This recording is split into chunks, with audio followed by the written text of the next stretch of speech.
अगर कोई भी बच्चा पैदा होता है तो उस पर सबसे ज़्यादा जो इफ़ेक्ट होता है वो जेनेटिक होता है, यानी कि उसके जैसे माता पिता है वैसे ही बच्चा होता है। चाहे तो वो गुणों से हो, चाहे तो रंग रूप से हो, हर चीज़ उसके माता पिता पर ही बच्चे की जाती है। और इस चीज़ को तो विज्ञान भी मानता है कि बच्चा अपने माता पिता पर ही जाता है। हालांकि इसको हम पूरा तो नहीं कह सकते, लेकिन फिर भी जो बच्चा है वो 80% तक अपने माता पिता पर जाता है। चाहे तो उसका रंग रूप हो, चाहे तो उसके गुण हो, चाहे तो उसकी सुंदरता हो, ये उसके माता पिता पर ही निर्भर करती है।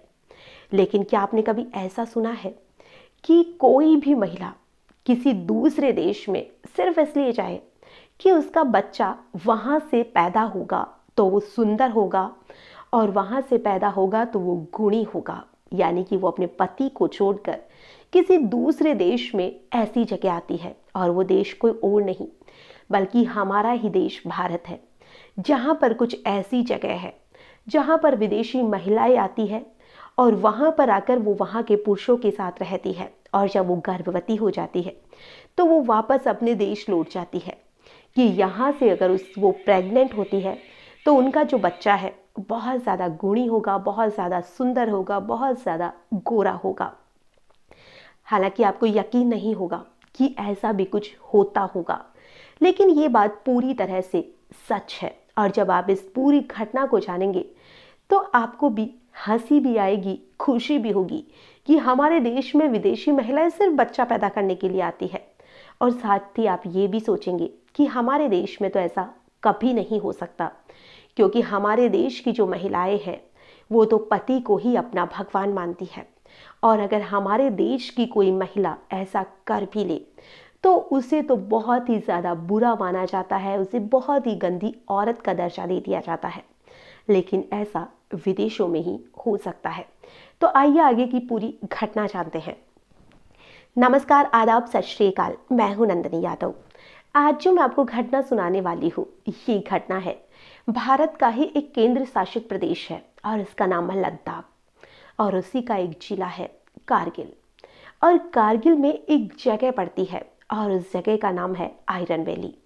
और जो आयरन वैली है उसको 5-7 गांवों को मिलाकर उस जगह को आयरन वैली कहा जाता है। और उसी आयरन वैली में 4-5 जो गांव है, उन्हीं गांवों में विदेशी महिलाएं आती है, चाहे तो वो फ्रांस की हो, चाहे तो जर्मनी की हो। और वहाँ पर जो ये सारी घटना है उस पर एक डॉक्यूमेंट्री फिल्म भी बनी है, जो कि एक डायरेक्टर है संजीव शिवन, उन्होंने ये मूवी बनाई है, जो कि 2007 में रिलीज भी हो चुकी है। और जो वहाँ के डायरेक्टर है संजीव शिवन, जब वो ये गांव है जो आयरन वैली के, उन्हीं गांवों में जाते हैं और उन गांवों में जाकर वहाँ के लोगों से पता करने की कोशिश करते हैं कि इन सारी चीज़ों में कितनी ज़्यादा सच्चाई है। और जब वो वहाँ पर जाते हैं तो उसी समय एक औरत होती है जो जर्मनी की होती है और वो यहाँ पर आई हुई रहती है। वो उस औरत के पास जाते हैं, उससे मिलने की, उससे बात करने की कोशिश करते हैं कि आखिर सच्चाई क्या है और वहाँ की महिलाएं आखिर यहाँ पर क्यों आती है। और वो वहीं का एक होटल है, लेह में एक होटल पड़ता है, उस होटल में जाते हैं जहाँ पर वो जर्मनी की महिला रुकी हुई थी। हालांकि वो महिला थी, उसने अपनी पहचान उजागर करने से इनकार किया था, तो उसने अपनी पहचान उजागर नहीं की गई। और जो वो जर्मनी की महिला है, जब उसने सच्चाई बताई तो डायरेक्टर को भी बहुत ज़्यादा अजीब लगा कि सच में क्या ऐसा होता है। और उस महिला ने बताया कि जिस जगह पे ये आयरन वैली है, वहाँ पर जो सिकंदर था जिसने कि भारत पर आक्रमण किया था, लेकिन वो भारत को तो नहीं जीत सका।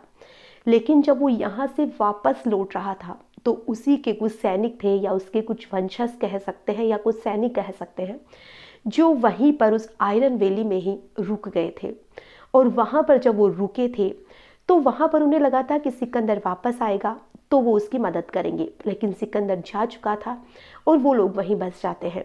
और जो लोग वहाँ पर बसे थे वो बहुत ज़्यादा ताकतवर लोग हैं, यानी कि चाहे तो उनका शरीर हो वो बहुत ज़्यादा हट्टा कट्टा है, चाहे तो उनकी काम करने की कैपेसिटी हो वो भी बहुत अच्छी है।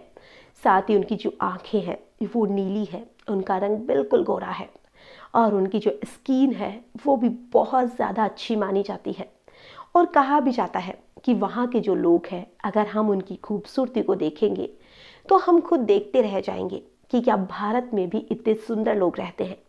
अगर हम भारत की बात करें तो भारत में नॉर्मल तरह के लोग रहते हैं, यानी कि ना ही तो बहुत सुंदर होते हैं, ना ही बहुत बेकार होते हैं।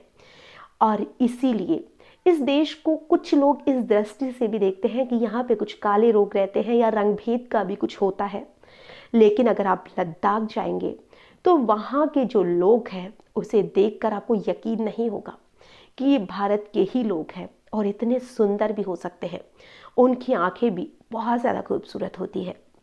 तो वो जर्मनी की जो महिला थी उसने यही कहा था कि हम लोग इसीलिए, हालांकि सबको तो नहीं कह सकते कि सभी महिलाएं आती है, लेकिन कुछ महिलाएं होती है जो जर्मनी, फ्रांस वगैरह या दूसरे और भी कई कंट्रीज़ हैं जहाँ से आती है। तो वो महिलाएं वहाँ पर किसी भी उस आयरन वैली में से किसी भी पुरुष को पसंद करती है जो कि उन्हें पसंद आता है, और वो उसे पैसे देती है जो कि लाखों में होते हैं। और वो जो उनके बच्चे, उनकी पत्नी वगैरह होती है, उनके लिए भी गिफ्ट्स वगैरह लाती है, उन्हें भी पैसे देती है। और वो पैसे देने के बाद उस व्यक्ति को लगभग 2 से 3 महीने अपने साथ रहने का एक कॉन्ट्रैक्ट करती है, जो कि हम कॉन्ट्रैक्ट साइन भी कह सकते हैं। और फिर वो उस पुरुष के साथ में 3 महीने का वक्त बिताती है, जो कि वो उसके घर में नहीं होता है। वो खुद महिला कोई होटल बुक करती है या जहाँ पर भी उसको रहना होता है वो जगह वो खुद निर्धारित करती है। और जो पुरुष जिसे वो पसंद करती है वो 3 महीने उसके साथ रहता है, और जब उसे इत्मीनान हो जाता है कि वो गर्भवती हो गई है तो वो वहाँ से अपना बोरिया बिस्तर बांधती है और वापस अपने देश लौट जाती है। और उस पुरुष को जो पैसे की बात उनके बीच में होती है वो पैसे दे दिए जाते हैं और फिर वो वापस लौट जाती है। और कहा जाता है कि जो भी महिलाएं यहाँ से प्रेग्नेंट होके गई थी, उनके जो बच्चे पैदा हुए थे वो दिखने में भी बेहद खूबसूरत थे। उनकी नीली नीली आंखें होती थी, उनका रंग भी बहुत अच्छा होता था। हालांकि विदेश में लोग गोरे ही होते हैं, लेकिन फिर भी जो उनकी खूबसूरती थी वो उतनी नहीं होती है जो कि यहाँ के लोगों के नैन नक्श जितने सुंदर होते हैं। तो वहाँ पर जो उनके बच्चे पैदा हुए वो वाकई में बहुत ही खूबसूरत बताए जाते हैं, जो कि डायरेक्टर ने पूरी तरह से इस पर फिल्म बनाने से पहले जानकारी जुटाई थी। आज की जो सारी घटना है इसे बताने का हमारा उद्देश्य ना ही किसी को परेशान करना है, ना ही किसी का भी दिल दुखाना है। बस आज की ये घटना है, हालांकि ये थोड़ी अजीब है। हमारे देश में ये चीज़ें बिल्कुल भी पॉसिबल नहीं हो पाती है और होना भी नहीं चाहिए, क्योंकि हमारा जो देश है, हमारा जो कल्चर है, इससे हमें बहुत ज़्यादा मोहब्बत है और हम इस कल्चर में बहुत ज़्यादा खुश हैं। हालांकि ये विदेशों में जो भी है सबकी अपनी सोच होती है, सबकी अपना दिमाग होता है, कोई क्या करना चाहता है उसमें हम कुछ नहीं कह सकते। लेकिन फिर भी इस घटना को सुनने के बाद थोड़ा गर्व इसलिए ज़रूर होता है कि आज भी देश में कुछ जगह ऐसी भी है जहाँ पर भारत के लोगों को आज भी इतना ताकतवर या इतना सुंदर भी माना जाता है कि लोग बच्चों के लिए भी यहाँ पर चले आते हैं। आज के लिए बस इतना ही, फिर मिलेंगे किसी नई घटना के साथ। तब तक के लिए नमस्कार।